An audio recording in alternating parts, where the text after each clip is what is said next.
에어프리미어는 연중 최대 할인 이벤트인 프로미스 프로모션을 진행한다고 밝혔습니다. 미국 서부 시간 1월 28일 오후 5시부터 2월 3일 오전 7시까지 장거리 노선인 LA, 뉴욕, 샌프란시스코, 호놀룰루를 대상으로 초특가 프로모션인 프로미스 항공권 판매를 시작했습니다. 특히 이번 장거리 프로미스에는 5월부터 신규 취항하는 샌프란시스코 노선이 초특가 프로모션에 포함되어 있습니다. 초특가 항공권은 미국 출발 기준 유류 할증료와 공항시설 사용료를 더한 왕복 총액 운임 기준으로 이코노미석 LA 노선 $933, 뉴욕 노선 $1,093, 샌프란시스코 $963, 호놀룰루 노선은 $715부터 판매됩니다. 프리미엄 이코노미석 기준으로는 LA 노선 $1,444, 뉴욕 노선 $1,693, 샌프란시스코 $1,493, 호놀룰루 노선은 $1,090부터 특가 항공권이 오픈됩니다. 탑승 기간은 LA와 뉴욕은 1월 31일부터 10월 25일까지며 새롭게 추가된 샌프란시스코 노선은 처음 운항을 시작하는 5월 16일부터 10월 25일까지입니다. 또 호놀룰루는 1월 28일부터 부정기 운항이 종료되는 3월 3일까지로 노선별 탑승 기간이 서로 다르니 사전에 탑승 가능 일정을 꼭 체크해야 합니다. 예매는 에어프리미어 홈페이지와 여행사를 통해 할 수 있으며 예약 상황에 따라 조기 마감될 수 있다고 관계자는 밝혔습니다.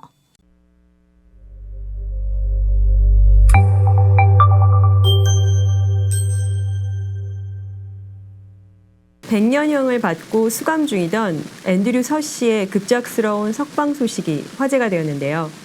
그의 구명을 위해 노력한 이들에게는 반가운 소식일 것 같습니다. 이전봉 기자에게 자세한 출감 소식 들어보겠습니다. 안녕하세요. 안녕하세요. 앤드류 서 지난주 금요일에 출소가 됐다고요? 네, 그렇습니다. 26일 오전 9시 넘어서 키와니 그 재활센터에서 드디어 그 30년 만에 앤드류 서가 석방이 됐습니다. 네. 혹시 모를 시청자분들을 위해서 어떤 사건이죠? 예, 사건은 그 지난 1993년으로 거슬러 올라가는데요. 캐터린과 그 앤드류 두 남매죠. 당시에는 그 어머니 아버지가 다 돌아가신 상태에서 캐터린과 앤드류가 생활을 하고 있었는데 앤드류가 그 캐터린의 그 남자친구인 오드베인 씨를 충격 살인했다 해가지고 체포되는 사건이 일어났었죠. 근데 그 사건에서는 그 캐터린 누나가 사주해서 그 남자친구를 죽이게끔 이렇게 했다 해가지고 큰 파문을 일으켰던 사건입니다. 네, 작년부터 석방에 관한 이야기가 계속 나왔어요. 마침내 이렇게 출감이 됐는데 현재 앤드류 서 상태는 어떤가요? 네, 앤드류 서는 그 26일 금요일 날 출감한 후에 그 지원 후원자들이 있었습니다. 그 양아버지 김한철 장로님도 있었고, 네. 김성민 변호사 이런 분들이 그 힘써주셨군요. 센터에 네. 가서 출소를 맞이했고 또 새로운 출발을 다짐하는 두부까지 준비해가지고 앤드류에게 먹였고요. 지금은 그 김성민 집사님 집에 머물고 있고 그 경찰이 지역 경찰 관할 경찰에서 와서 이제 아마 그 확인을 하는 절차가 좀 남아 있는 것 같습니다. 네. 그래서 그거가 되면은 아마 자유의 몸으로 그 뭐 신분증 만드는 작업이라든가 뭐 여러 가지 일을 해야 될 거 아닙니까 앞으로? 네네, 그쵸. 그거는 이제 곧바로 좀 할 수 있을 것 같습니다. 네, 석방을 위한 그동안 한국인들의 어떤 노력이 있었나요?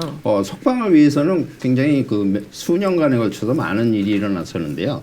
특별한 것은 그 사면 청원이 여러 번에 걸쳐서 있었습니다. 2002년부터 2017년, 2020년 그리고 작년 4월에도 그 사면 청원이 들어갔었는데요. 그 상황에서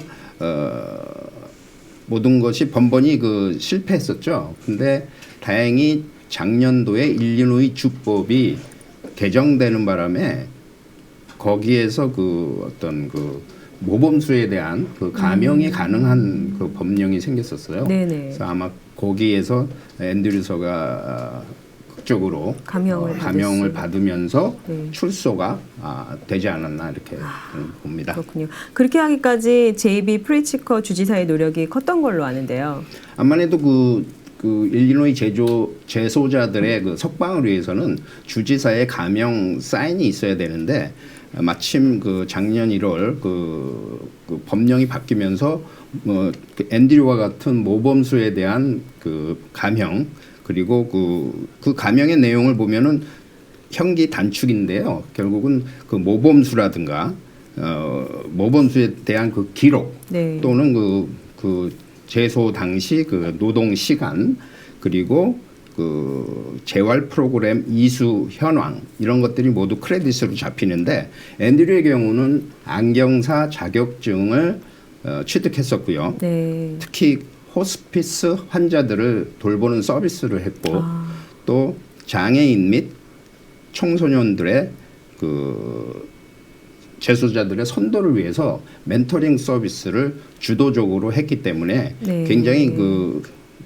여러 가지 감형의 대상이 됐기 네네. 때문에 거의 4,000일 가량의 크레딧을 받았습니다. 4,000일이면 거의 10년이 넘죠, 네, 그죠? 맞아요. 예, 그러니까 사실은 100년형에서 80년형으로 감형이 됐었는데요. 네, 네. 30년을 살았고 또 크레딧으로 받은 새로운 법령의 개정에 의해서 10년 이상을 받았기 때문에 거의 40년, 즉 원래 그 실형을 받은 80년에 거의 반 정도를 살았기 때문에 네. 쿡 카운티 검찰에서는 그것을 인정해서 형기 단축을 인정해줘서 석방에 어그리한 거로 그렇게 나타나 있습니다. 네, 그렇군요. 화제가 된 앤드류서의 출감 이야기 나눠주셔서 고맙습니다. 예. 네, 감사합니다.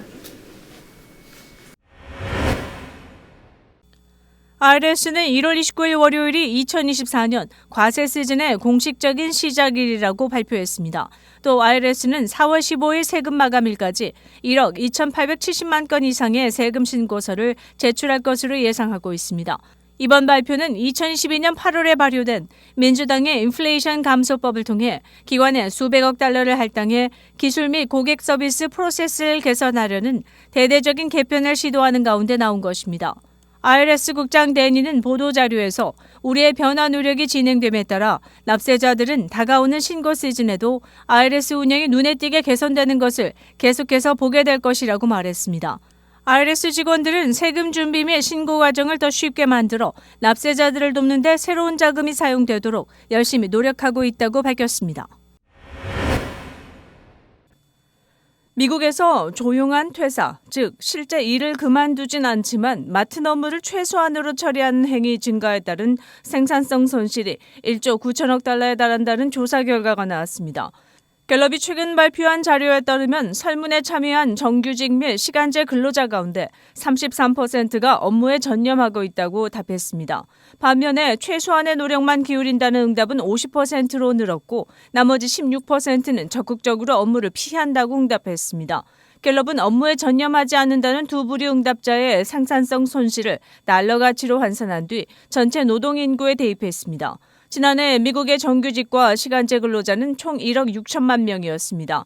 그랬더니 미국 기업들이 입은 생산성 손실은 1조 9천억 달러에 달하고 세계 경제에 미치는 총 피해액은 8조 8천억 달러에 이르는 것으로 추산됐습니다. 절반이 넘는 미국 근로자가 업무를 소홀히 하는 것은 사직과 이직이 빈번했던 신종 코로나 바이러스 감염증 사태 여파로 풀이됩니다. 팬데믹 기간 재택근무 확산도 영향을 미쳤습니다. 코로나 때 노동자들이 더 나은 임금이나 근로 조건을 찾아다니는 대사직은 직장 내 관리자들에게도 영향을 미쳤습니다. 관리자 51%는 팀 내 조직 조정이 코로나 이후 최대 골칫거리였다고 털어놨습니다. 해고와 예산 삭감 등 영향 때문으로 보입니다. 또 관리자의 64%가 직원들이 추가적인 업무를 하고 있다고 알렸습니다. 이번 조사에서는 원격 근무를 하는 직원 중 29%가 원격 근무만 하고 있고 52%는 사무실과 집으로 가며 일하는 혼합 근무를 한다고 밝혔습니다. 모기지 금리가 정점을 찍고 내려가면서 주택시장이 달아오르고 있지만 극한의 날씨가 찬물을 끼얹고 있다고 월스트리트저널이 28일 보도했습니다. 30년 만기 고정 모기지 평균 금리는 지난해 10월 7.79%로 정점을 찍은 뒤 최근 6.69%로 내려갔습니다. 이에 따라 주택시장에는 활기가 돌고 있습니다. 온라인 중개회사 레드핀에 따르면 지난 14일 4주 동안 모기지 신청 건수는 지난달과 비교해 8% 늘었습니다. 같은 기간 신규 부동산 매물도 전년 동기 대비 8% 증가했습니다.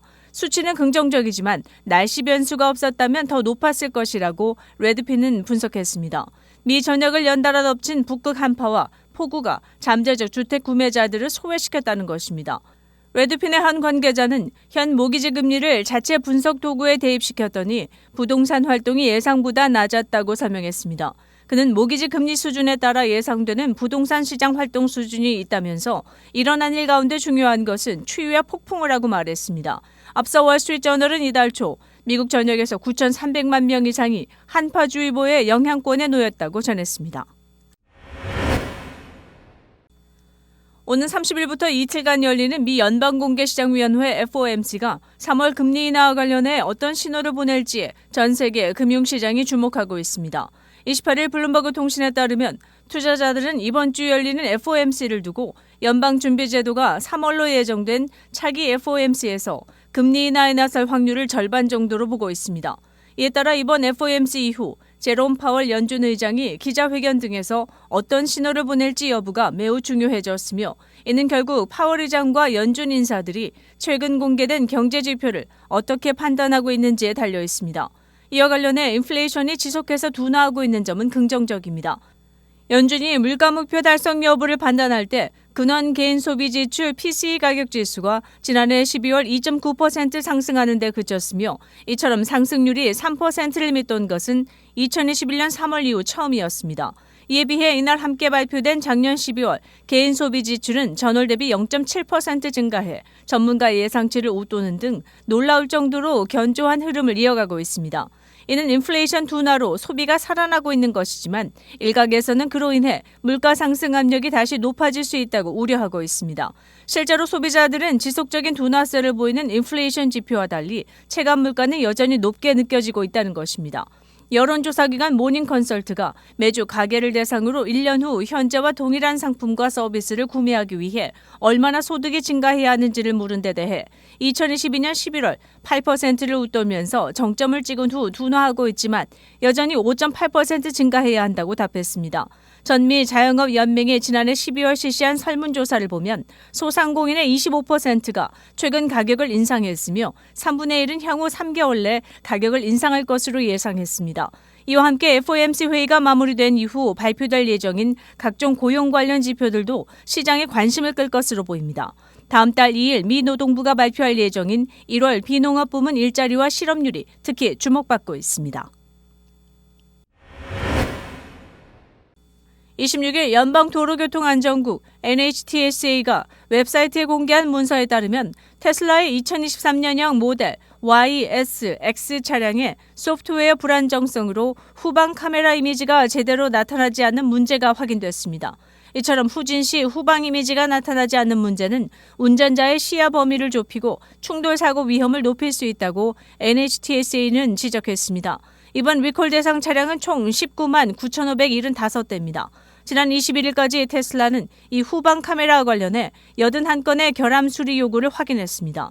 테슬라는 이 문제를 해결하기 위해 소프트웨어 업데이트를 무상으로 제공합니다. 언론들은 테슬라가 지난해 12월 중순 주행 보조 기능 오토파일럿 결함으로 200만 대를 리콜한 지 한 달여 만에 또다시 리콜을 진행하게 됐다고 지적했습니다. 이번 리콜을 포함해 지난 1년간 테슬라가 리콜한 횟수는 15차례에 달한다고 NBC 뉴스는 전했습니다.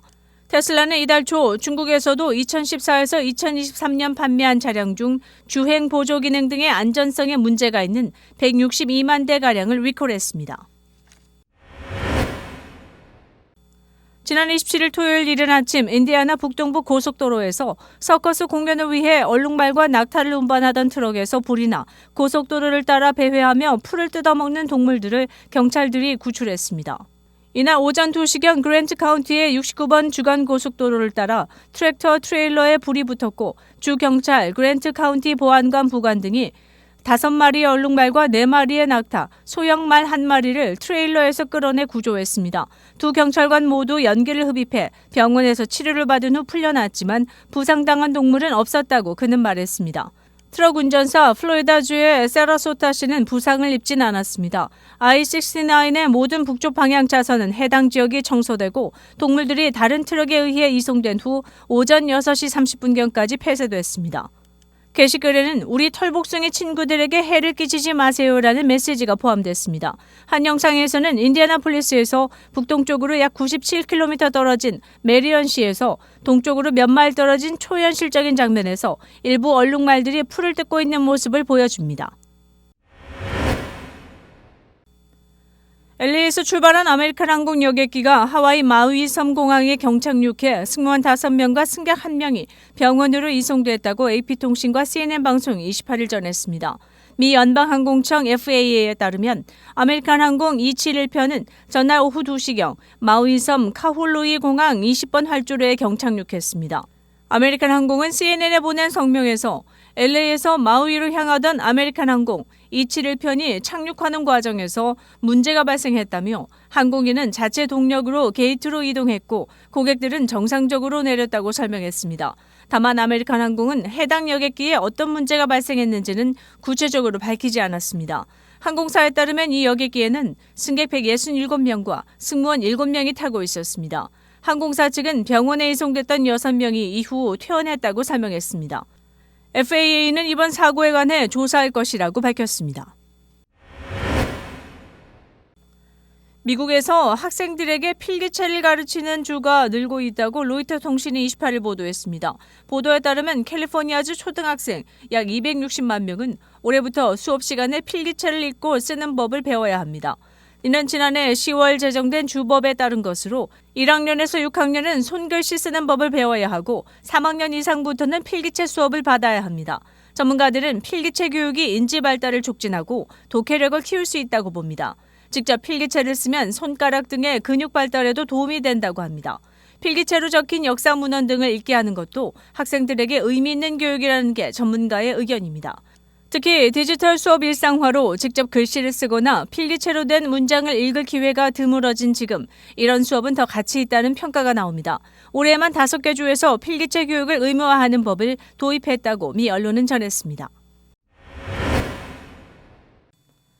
50대 아버지가 연못에 빠진 4살짜리 아들을 구하고 숨지는 일이 일어났다고 CNN 방송이 보도했습니다.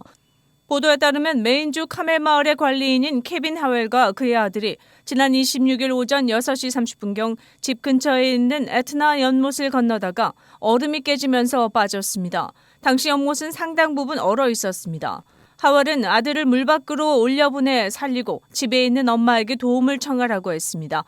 현지 보안관실은 아이가 집으로 가 엄마에게 이 사실을 알렸다며 엄마가 911에 신고하고 남편을 돕기 위해 닷과 밧줄을 들고 달려갔다고 밝혔습니다. 그러나 아이 엄마가 남편을 구하려고 했지만 오히려 자신도 물에 빠졌고 때마침 현장에 도착한 보안관실 소속 형사에게 구조됐습니다. 하울은 실종됐다가 사고 당일 오후에 시신으로 발견돼 수습됐습니다. 대규모 에반스톤 화재로 복합용도 건물 매장이 파괴됐습니다. 지난 28일 일요일 밤 에반스톤 빌딩에서 대형 화재가 발생해 매장 2곳이 파괴됐다고 당국이 밝혔습니다. 에반스톤의 1402 그린레프 빌딩에서 일요일 오후 8시 30분쯤 불길이 일기 시작했으며 지붕에서는 거센 화염과 짙은 연기가 솟아오르고 있었습니다. 소방당국은 소방대원들이 도착했을 때 불이 빠르게 번져 진화하는 데 약 3시간 30분이 걸렸다고 말했습니다. 건물은 복합용도의 상업용 건물로 헬스장과 도자기 가게 등 사업체가 성업 중이었습니다. 불길이 너무 커져 시카고를 비롯한 인근 도시의 소방관들이 화재 진압에 협력했습니다. 한편 소방 관계자는 다행히 화재 당시에는 비어 있었지만 구조물이 완전히 손실됐고 인명피해는 보고되지 않았으며 화재 원인은 아직 조사 중이라고 밝혔습니다. 한 운전자가 미주리주의 한 네일샵 벽을 뚫고 후진해 여성 1명이 사망하고 3명이 부상을 입었다고 당국이 밝혔습니다. 이번 사고는 토요일 오후 세인트루이스에서 남서쪽으로 약 48km 떨어진 태평양 지역에서 발생했다고 미주리주 고속도로 순찰대가 밝혔습니다. 순찰대는 미용실에 있던 질 고다드가 사망했다고 밝혔습니다. 구급대원들은 또한 운전자 57세와 미용실에 있던 2명도 경미한 부상을 입어 병원으로 후송했습니다. 부상당한 미용실 고객 중 가장 어린 나이는 17세였습니다. 순찰 때는 무슨 일이 일어났는지에 대한 다른 세부 사항은 공개하지 않았습니다. 운전자가 범죄 혐의로 기소될지는 확실하지 않습니다. 지난 23일 제2시카고 한인간호사협회는 49대 4차 임원이사회를 날씨 한 중식당에서 20여 명이 함께한 가운데 열렸습니다. 이날 임원이사회에는 각 부서들의 그동안의 활동 내역과 2024년도 계획을 발표했으며 특별히 간호협회 웹사이트를 업데이트해 회원 간의 활발한 소통을 위해 사용할 예정이라고 관계자는 밝혔습니다. 지난 27일 미주 현직 한인회장협의회는 제4대 의장 위취임식 및 정기총회를 윌링의 한 호텔에서 가졌습니다. 국민의례에 이어 정명훈 미주 총연회장의 축사를 대독, 김정한 주 시카고 총영사가 축사를 전했습니다. 순서에 따라 이성배 부의장의 이임사를 대독했으며 테레사 정 의장의 취임사에 이어 미주 현직 회장협의회기가 이양됐습니다. 우리 같이 함께하는 한인을 위한 봉사단체로서 같이 갑시다. 태권도 사법인 테레사 정 의장의 취임을 축하하기 위해 축하 태권도 시범의 시간이 이어졌습니다. 일리노이 한인부동산인협회가 지난 28일 윌링에서 회장 이취임식을 가졌습니다. 제30대 신임 제인전 회장이 전임 김승주 회장의 뒤를 이어 부동산인협회를 이끌어가게 됐습니다.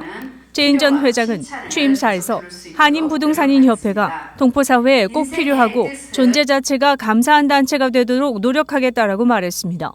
김승주 전 회장도 지난 2년간 도와준 이사 및 임원진에 감사하다라며 동포사회에 끊임없는 관심과 후원을 당부했습니다. 신임 제인전 회장은 앞으로 2년간 동포사회와 함께하는 협회로 만들겠다는 각오를 밝히기도 했습니다. 한편 일리노이 한인부동산인협회는 회원들의 컨티뉴잉 에듀케이션 클래스에 대한 안내를 통해 오는 2월 5일과 6일 양일간 컨티뉴잉 에듀케이션 클래스를 협회 차원에서 마련했다며 더 많은 한인 에이전트가 참가해달라고 당부하기도 했습니다.